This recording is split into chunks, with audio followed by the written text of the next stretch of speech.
G'day, welcome to Chestnut Nags, Tools from Japan. My name's 𝗠𝗱 and 2 boxes, not 1.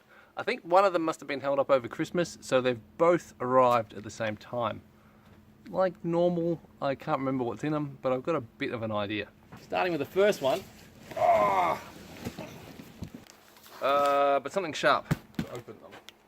It's not sharp yet, but it will be soon.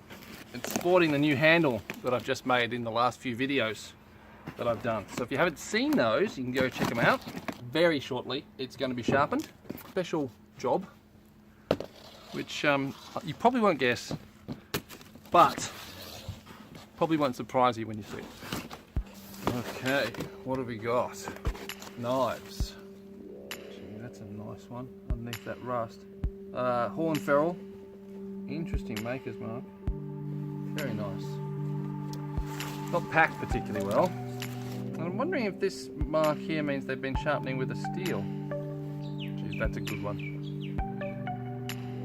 That's a very good one. It's a very fine Western style blade. It needs a little reprofiling. That's gotten very thin there, and there's this slight odd shape to it. Now that is a rarity. It's a double beveled Japanese knife. Hollow ground here and here. Double hollow ground.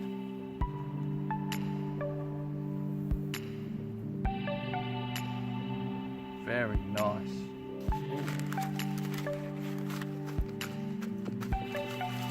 Chunky. Oh, baby. Look how thick the spine is. Gonna have to have words with them how they pack it though, because this is not good. Just laid in next to each other like that. Okay, so chisels, unused, unsold stock. It's about what, a 20mm. Hammerheads. Been getting low on these. They've been selling. So I had a bunch that sort of hung around for a while, and then suddenly they all just started disappearing. Yep, unused, unsharpened. That is a nice chunky chisel.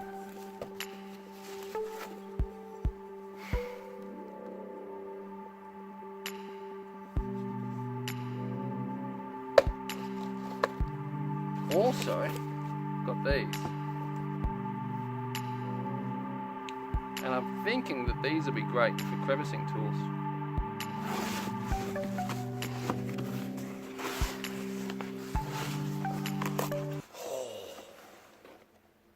Oh, baby. Would you look at that? That is in beautiful condition. It's had some corrosion. There's some rust that's been polished up a little bit to make it look prettier, but some pitting here, but that'll disappear real quick as soon as I start sharpening. That is an axe. Okay. This is a falling axe, specifically used to maximize the recovery of the trees that you're falling. This is an incredible tool, and I'm going to have a lot of fun putting a handle on it and then using it. But I think what I'll do is I'll do a separate video on how these were used, because it's a bit too long to put in this video. But so stay tuned for that. It'll be coming out shortly. When I say shortly, what I really mean is sometime. Now these. I don't expect I'm going to be able to sell these,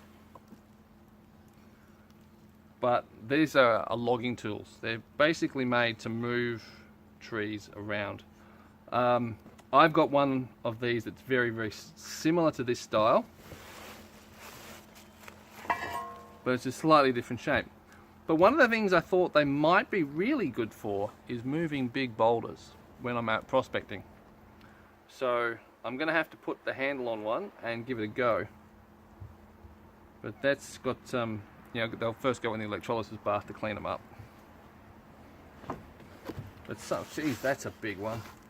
2 other mini packages left. Now I know what that one is, well I've got a pretty good idea what these. I don't know what these are.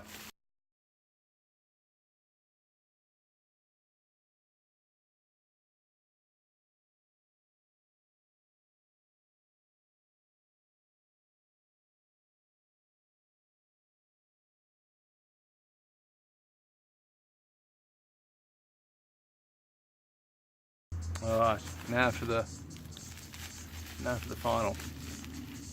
Oh, damn! It's looking at me.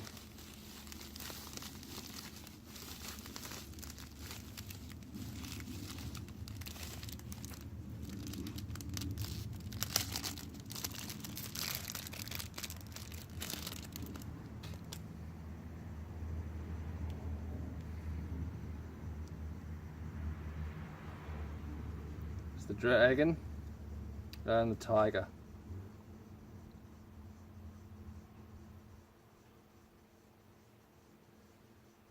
$570-gram Gino hammer.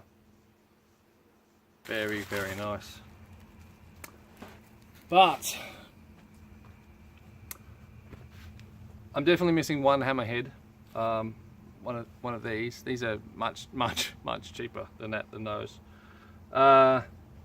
But I'm pretty sure there was supposed to be 6 in this box, which means 4 are missing, plus if there's anything else that's fallen out.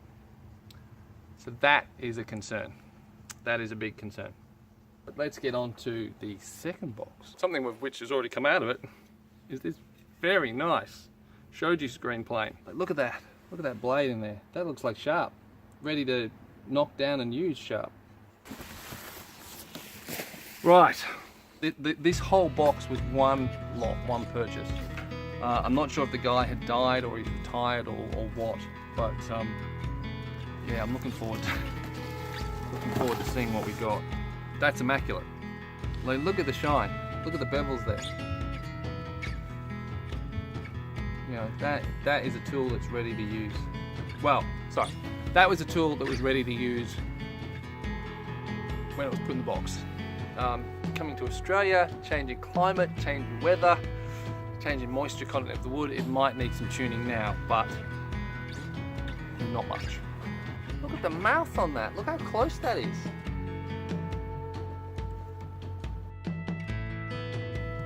Interesting Kana. It's got the classic repair because of the cracked back. Very shiny. That's interesting. Hammer.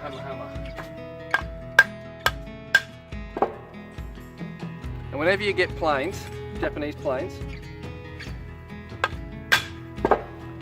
always remove the blades, because when it comes to you, it's odds on it's come from a different climate, and it's going to shift and change, and so you don't want to leave it in there because it can damage the die block. I don't know why it's so shiny though, unless it's been specifically polished. On the back there.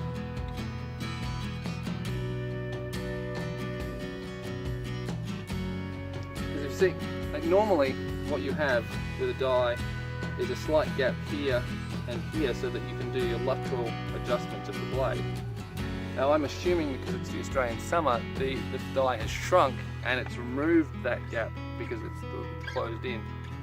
Now if that gap had been a bit smaller, maybe it would have further damaged the die block, but it's only, assuming it's only just got to Australia, it's maybe here been a week clearing customs, this wood is still going to be moving, so I don't want to store the blade with the blade in. There's a really good chance that the die could shrink further. Well, this is a plane where a whole stack of things have gone wrong. What I think's happened is that this wood has been inserted as an adjustment to reconfigure the placement of the nicker knives. The knives that cut the grain ahead of the plough blade, which sort of lifts the chip out, basically.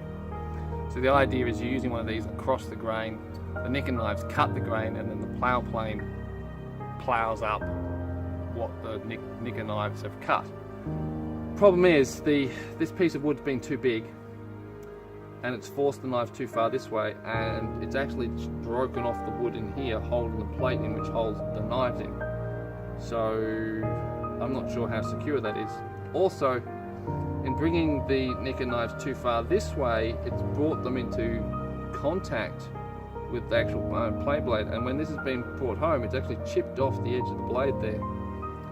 So this is a beautiful old plane, but severely damaged by, well, by a restoration that just wasn't thought through properly. Very wide open mouth.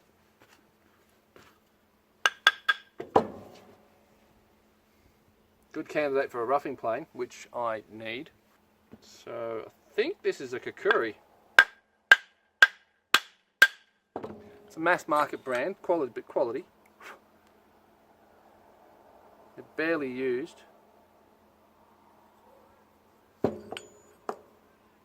Barely used at all. Look.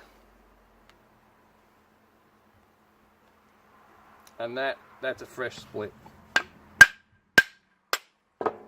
That's happened because it's shrunk in transit and let go. That's a very nice blade. I think that's a 𝗁𝗱 or maybe a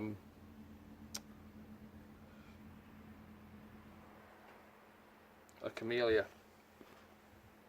Jeez, look at that. Look at that. That is beautiful.